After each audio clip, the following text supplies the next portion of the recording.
Muy buenos días. Agradezco mucho esta invitación y una vez más la hospitalidad de la Universidad de Ibagué para participar en este diálogo que para mí es muy importante y muy estimulante sobre estos temas de urgente, de palpitante actualidad de nuestra realidad y de nuestra historia. Hace unas semanas yo escribí un texto que se llama Lo que falta en La Habana, que publiqué en el diario El Espectador, y invitado por los queridos amigos de Ibagué a participar en este acto, he querido darle, por decirlo así, un desarrollo a ese texto para introducir este diálogo, ¿no? Al que he llamado La paz y el territorio, una mirada desde el Tolima, la tierra donde comenzó el conflicto. Pareciera que por primera vez en 50 años la dirigencia colombiana ha tomado la decisión de enfrentar uno de los grandes males de la nación, de superar políticamente por lo menos la maldición de una guerra que se fue convirtiendo para el país en una fuente múltiple de degradación social y moral. Estoy seguro de que no lo hace porque le preocupe mucho la sociedad, a la que mantuvo siempre en la marginalidad, en la pobreza, en la falta de oportunidades durante décadas, sino tal vez porque ha advertido que de esta decisión dependía su propia supervivencia como casta. En estos momentos es urgente que se abran camino los acuerdos de La Habana, que se firme el armisticio entre los ejércitos, que se dé la desmovilización, la dejación de las armas, la reinserción y la implementación de los acuerdos a que han ido llegando las partes en la mesa de diálogo. Pero yo creo que lo que se abre camino con ello es una oportunidad mayor para la sociedad. Durante demasiado tiempo, la insurgencia ha sido el pretexto del establecimiento colombiano para cerrar el camino a toda crítica y a toda iniciativa social, con el argumento de que se está atentando contra las instituciones y para demorar la modernización y la democratización del país. La precariedad de nuestra democracia nunca ha podido ser superada, porque sobre toda movilización, sobre todo ejercicio crítico ciudadano y sobre toda lucha social, se han proyectado durante mucho tiempo las sombras de la suspicacia, la sospecha de la rebelión. Colombia ha aplazado durante demasiado tiempo su proyecto democrático. Un sistema electoral podrido de clientelismo, un Estado inmovilista que se reelige, una ciudadanía confinada en la pasividad, el acomodamiento, la indiferencia o el rebusque, y a menudo forzada a la ilegalidad, un centralismo ciego a la riqueza y a la diversidad del territorio, que dispone de los recursos contra todo equilibrio y contra toda racionalidad, una postración histórica de la agricultura, un colapso del proyecto industrial, un abandono del mercado interno, un sometimiento grotesco a los intereses del mercado mundial sin tratar de salvar ninguna originalidad, ninguna especificidad del territorio, un dar bandazos entre la economía extractiva y la economía mafiosa al compás de los imperativos de las grandes multinacionales legales e ilegales, y en el fondo el omnipresente espectro de todas las violencias. Todo eso revela la larga falta de una ciudadanía vigorosa, comprometida y democrática, que haga valer sus derechos y que exija su lugar en el escenario de la historia. Lo que tenemos ante nuestros ojos no es un desafío para lo que suele llamarse las fuerzas de la oposición, es un desafío para toda la sociedad.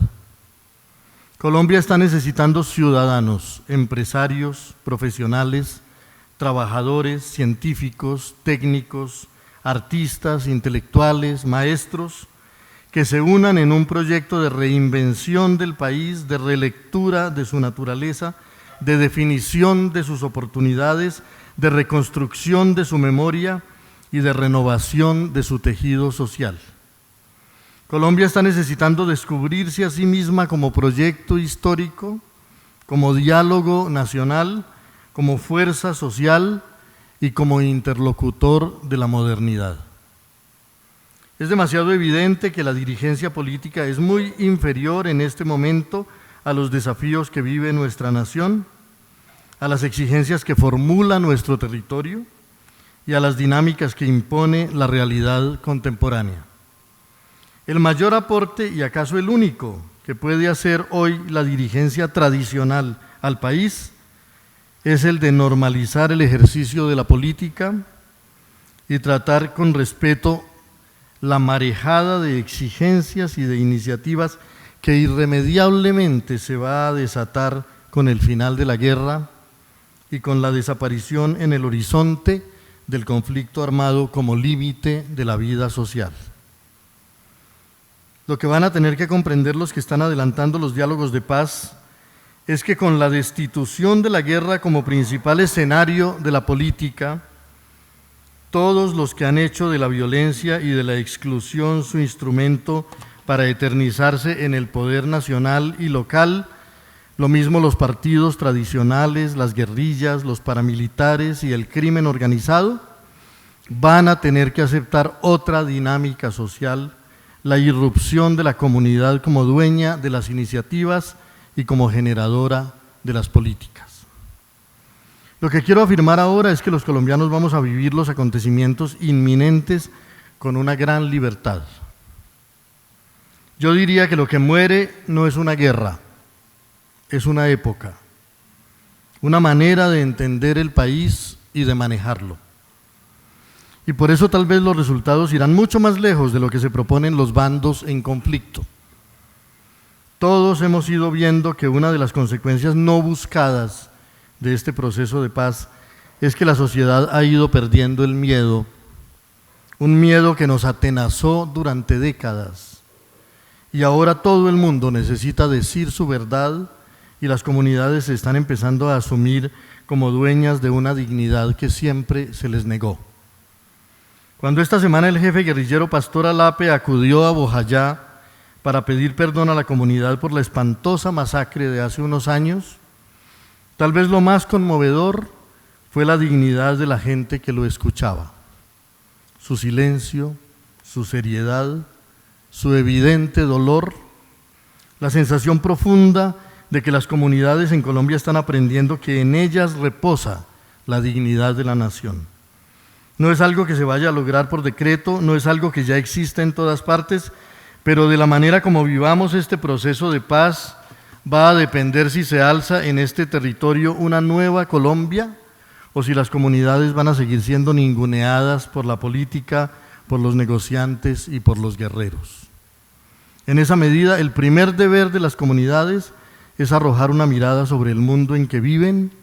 y asumir la responsabilidad de ese mundo. Yo suelo preguntarme qué es lo que falta en La Habana, y creo que es lo que tenemos que preguntarnos todos los colombianos. ¿Podremos tener una respuesta desde el Tolima a esa pregunta? Yo estoy seguro de que sí, por muchas razones. La primera, porque no hay que olvidar que esta guerra comenzó aquí. Esta guerra de medio siglo nació de la vieja violencia de los años 50 y del modo como un Estado que nunca supo hacer presencia en el territorio respondió con desmesura militar a los reclamos de unos campesinos ya maltratados por la guerra anterior. No ignoramos que los territorios donde se inició el conflicto eran ya territorios de viejos conflictos indígenas, recuerdo de antiguas injusticias e intolerancias. Si el Estado hubiera tenido a tiempo presencia en esos municipios del sur del Tolima, Si el Estado hubiera representado en aquellos tiempos algo más que la soberbia de unos funcionarios ante la fragilidad de los colonos y de los campesinos, ante la indignación de los indios, otro gallo habría cantado. Pero allá estaba el canapé republicano en su altiplano, tronando contra las repúblicas independientes, y no le daba vergüenza llamar repúblicas independientes a unos campesinos que piden obras públicas, carreteras y puestos de salud. Lo asombroso, lo digo sin dudas, es que esos campesinos se hayan alzado hasta convertirse en un ejército de miles de hombres. La misma historia de Michael Kohlhaas, el rebelde alemán, que nos relató el poeta romántico Heinrich von Kleist, la historia de una indignación y de un resentimiento que, justificados al comienzo por la desmesura de las ofensas, crece sobre un territorio hasta convertirse en una furia criminal y un incendio implacable. El Estado colombiano obró mal. Los campesinos tolimenses y de la zona cafetera de los años 40 y de los años 50 habían sido muy cruelmente maltratados por el poder. Aquí había habido demasiado sufrimiento, demasiada crueldad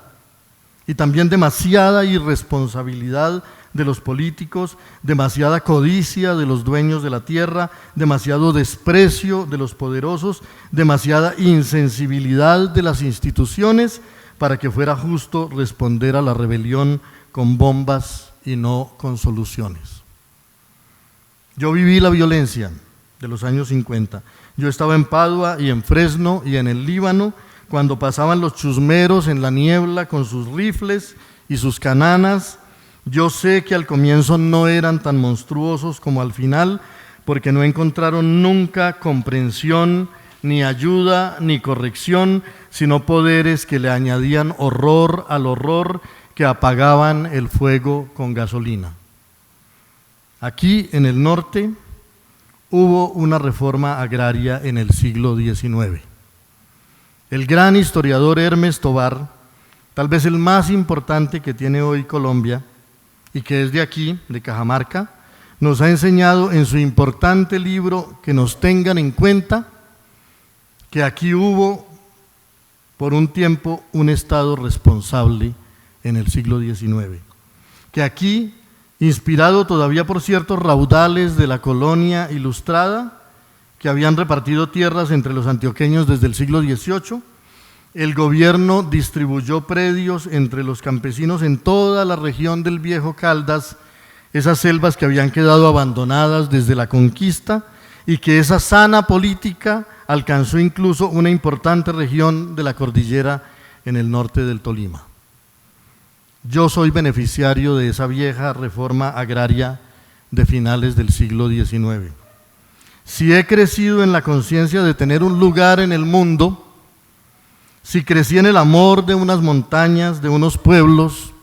en la veneración de las cenizas de unos bisabuelos, en el respeto por las costumbres de una comunidad y en los principios básicos de la civilización, es porque esas concesiones Aranzazu y Villegas y otras fueron repartidas entre colonos antioqueños que se volvieron caldenses y tolimenses, porque ese 1.000.000 de hectáreas de tierras del Estado y de baldíos fueron entregados a los campesinos para ayudarles a vivir y para prevenir desórdenes sociales, porque en algún lugar de la memoria tuvimos la certeza de tener una patria. Es importante recordar que esos colonos no habían salido de Antioquia buscando solo convertirse en agricultores. Los arrastraba como a los viejos conquistadores la quimera del oro, y no exclusivamente del oro de las minas, sino del oro de las huacas, que revelaba la conciencia de que nuestro mundo moderno reposa sobre los misterios de un mundo anterior. Llegaron buscando minas y buscando huacas, y a veces pagaban las tierras de los indios con el oro de los indios. Con oro de los indios pagó mi bisabuelo Benedicto las tierras de los indios. Pero a todos esos colonos favorecidos por las tierras les ocurrió a fines del siglo XIX un milagro, que a través de ellos le ocurrió a Colombia entera. Les dio por sembrar una planta que se cultivaba en Santander y en Las Vegas de Cundinamarca, una planta venida de Abisinia, y descubrieron que las tierras de la cordillera central eran óptimas para ese cultivo. Cualquier enemigo de oficio de las reformas agrarias habría dicho que era una ociosidad repartirles tierras a los campesinos, que eso no era más que derrochar con holgazanes. Pero de ese acto de generosidad oportuna y de política visionaria nació la zona cafetera. De esa experiencia generosa vivió Colombia por más de un siglo. Qué elocuente ejemplo para demostrarles a los enemigos de las reformas sociales el poder político y el poder histórico que tienen a tiempo las soluciones generosas. Mientras los denunciadores de las repúblicas independientes que exigían bombas y metralla contra la protesta campesina y que siguen predicando lo mismo, llevaron a Colombia a un baño de sangre de proporciones bíblicas, una reforma agraria a tiempo no solo produjo la economía más sólida del país, sino la más democráticamente repartida que hayamos tenido nunca. En esas tierras de la zona cafetera se construyó un país a finales del siglo XIX y allí mismo se destruyó un país a mediados del siglo XX. La riqueza del café no dejó de encender la codicia de unos y la irresponsabilidad de otros, y aún no acabamos de saber cómo fue que esa región de gente laboriosa que sostuvo al país por un siglo fue víctima de una violencia apocalíptica. Hay muchas explicaciones, pero a mí la que más me duele es la sospecha de que en algún momento de ese baño de sangre de la zona cafetera los políticos hayan considerado que era conveniente para la economía nacional que los campesinos fueran arrojados a las ciudades para que se diera la gran industrialización y modernización del país, aunque más de un pensador ya había demostrado que aquello era imposible en ese momento por la falta de vocación industrial de nuestras dirigencias. Pero es que a ellas les gusta adherir a las modas del mundo, mostrarse dóciles y muy obsequiosas con sus socios internacionales, y esta región sí que ha visto de qué modo la sumisión de nuestras élites al mercado mundial ha significado sacrificio y ruina para muchos. El Tolima tuvo la vocación de ser una gran despensa agraria, y no podía ser de otro modo teniendo esas llanuras del Magdalena y esas tierras templadas de la cordillera. Tuvo y tiene oro, y sus minas fueron muy importantes, pero sobre todo estaba llamado a ser una gran despensa agrícola. Antes de vivir del café, Colombia vivió por un tiempo de los tabacales de Ambalema, aunque también allí la prioridad era, como siempre, el mercado externo. Nuestro destino ha sido el de ser repúblicas mineras, repúblicas tabacaleras, repúblicas cafeteras, repúblicas ganaderas, repúblicas bananeras, repúblicas marihuaneras y repúblicas cocaleras, dependiendo de qué están consumiendo los grandes mercados. Hubo una época en que intentamos tener industria y el Tolima tuvo sus campos de algodón y mostró ser un gran productor de arroz y de sorgo y de ajonjolí y de maíz y de papa y de frutas, además del privilegio de haber sido la gran reserva pesquera fluvial del país. El Tolima comparte con su hermano el Huila el privilegio de ser los dos departamentos que tienen tierras sobre las dos vertientes del río Magdalena. En esa medida son territorios centrales y tienen la principal responsabilidad en la defensa del río. ¿De qué terrible cosa estoy hablando? Tal vez de la más terrible que nos ocurre hoy. Colombia es y debería ser sobre todo una potencia acuífera, porque a Colombia le fueron dados la mitad de los páramos de este planeta. Somos una gigantesca fábrica de agua. El macizo colombiano es el templo mayor de ese sistema. Los nevados de la cordillera central son parte fundamental de ese sistema. Esta muralla prodigiosa que se alza al occidente es nuestra responsabilidad, no solo como sistema de tierras, de cultivos y de climas, sino como escenario vital del ciclo del agua en el territorio, pero el modo como el centralismo colombiano está tratando ese tesoro es verdaderamente alarmante. Nos toca entender que la cordillera, los páramos, las cuencas, los cauces de agua, la llanura y el río no son cosas aisladas, sino partes inseparables de un solo fenómeno. Y por eso es tan triste que haya políticos e instituciones que piensen que se pueden tomar decisiones sobre el río que no consulten a los páramos y a las cuencas, decisiones sobre la cordillera que no consulten al río, decisiones sobre la economía que no consulten la ecología. No parece alarmarnos que esa riqueza pesquera de siglos que llamábamos la subienda haya desaparecido en 2 décadas de un modo tan dramático. Si fuera necesario mostrar algún ejemplo de un manejo apocalíptico de la naturaleza, podríamos mostrar la muerte de la subienda como signo del deterioro de un territorio y de la extenuación de unas reservas vitales. Pero la desaparición de la riqueza pesquera del río es apenas una expresión de algo más profundo,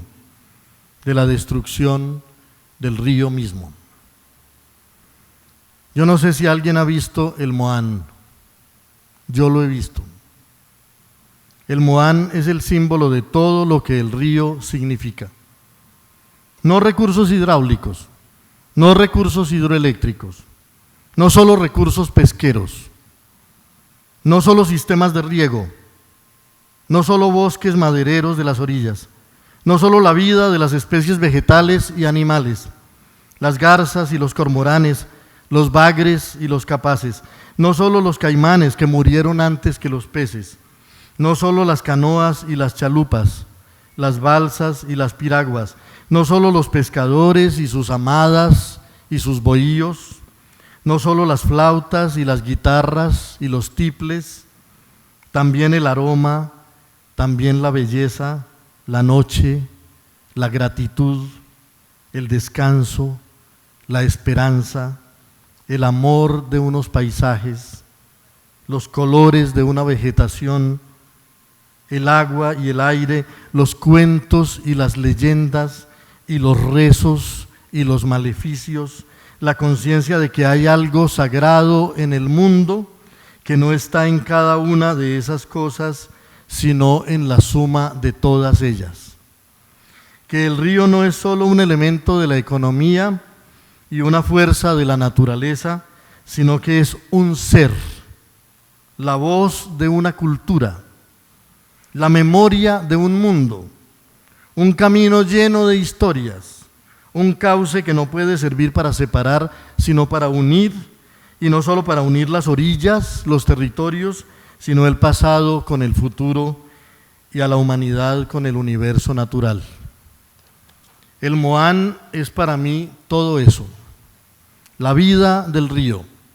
el misterio del río, la magia del río, lo que no es simplemente útil en él, lo que no es solamente lucrativo en él, sino lo que conmueve el corazón, lo que educa la sensibilidad, lo que mueve a la celebración y a la gratitud. Yo llevo años diciéndoles a mis amigos que alguna vez tenemos que convocar a todos los músicos populares de Colombia para que en una noche de luna llena, de extremo a extremo del país, le demos una serenata al río Magdalena. Una serenata que nos permita recordar que el río no es una cosa para utilizar, sino un ser lleno de vida, de belleza y de memoria al que tenemos que proteger, porque protegerlo es proteger el territorio, es proteger a la humanidad que vive en sus orillas, es proteger a sus peces y a sus árboles, es proteger nuestra propia dignidad como habitantes de un mundo y como hijos de una cultura. Pero ahora el río está en manos de los que solo lo ven como fuente de energía eléctrica, como negocio y como autorruta. Una masa de agua envenenada que lleva su cromo y su mercurio, su cianuro y sus sedimentos, que recibe el principal o tal vez el único aporte que la capital de la República le hace al país, que es el veneno del río Bogotá, la contaminación más despiadada que una ciudad le brinde a un territorio. Y es de todas estas cosas de las que tenemos que hablar con respecto al proceso de paz. Porque la paz es hablar de todo esto, porque la paz es responder a todo esto, porque ya por fin en Colombia hemos descubierto que los problemas de nuestro país son los mismos problemas del mundo contemporáneo, que la agenda de Colombia ya coincide plenamente con la agenda del mundo y que en esa agenda las primeras tareas dificilísimas pero inaplazables son la defensa del agua, la defensa del entorno, la lucha contra el calentamiento global, la defensa de los bosques, de las cuencas, de los manantiales y la defensa de la sacralidad amenazada a la que por ahora podemos darle el nombre de equilibrio para que no les choque a los racionalistas. Porque llevamos demasiado tiempo hablando de crecimiento, demasiado tiempo hablando de desarrollo. Y cuanto más hablamos de crecimiento, más acabamos con todo. Y cuanto más hablamos de desarrollo,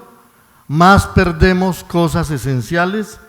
de modo que aprovecho que están apenas cerrando sus sesiones en París los encargados de decepcionarnos con la política mundial frente al calentamiento,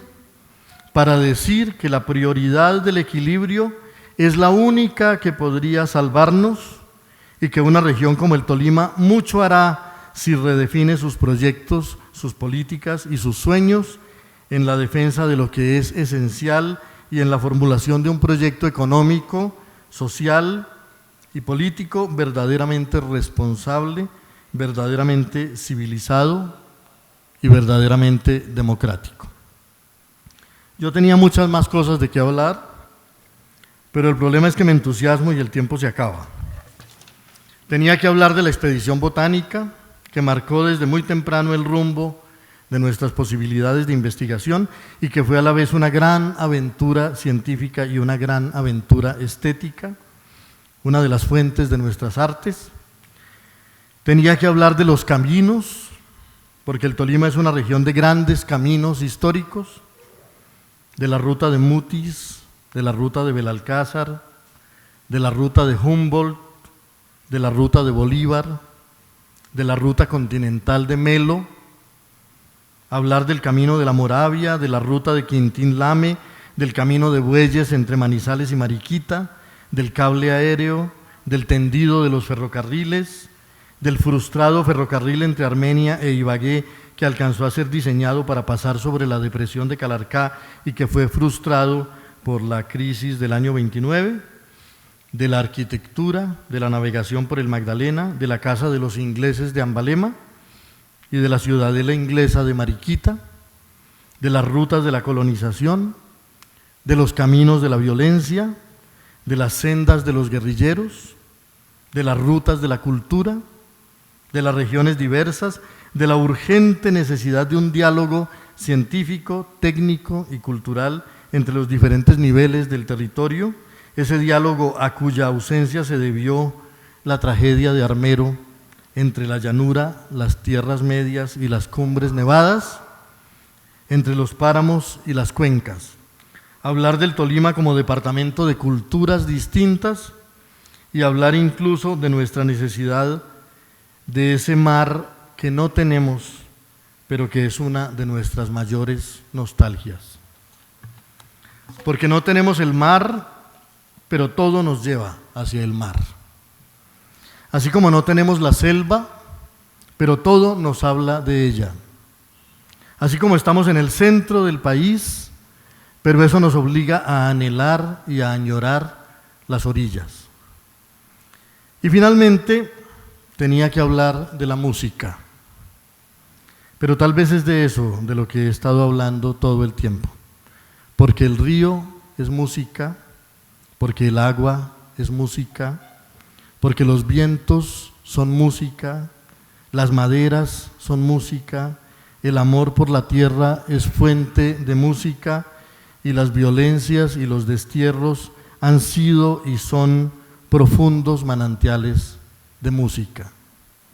Pero como apenas estamos comenzando a soñar con esta fiesta de la paz y con sus desafíos, vamos a tener la oportunidad de volver sobre todos estos temas y convertirlos en tareas, en fiesta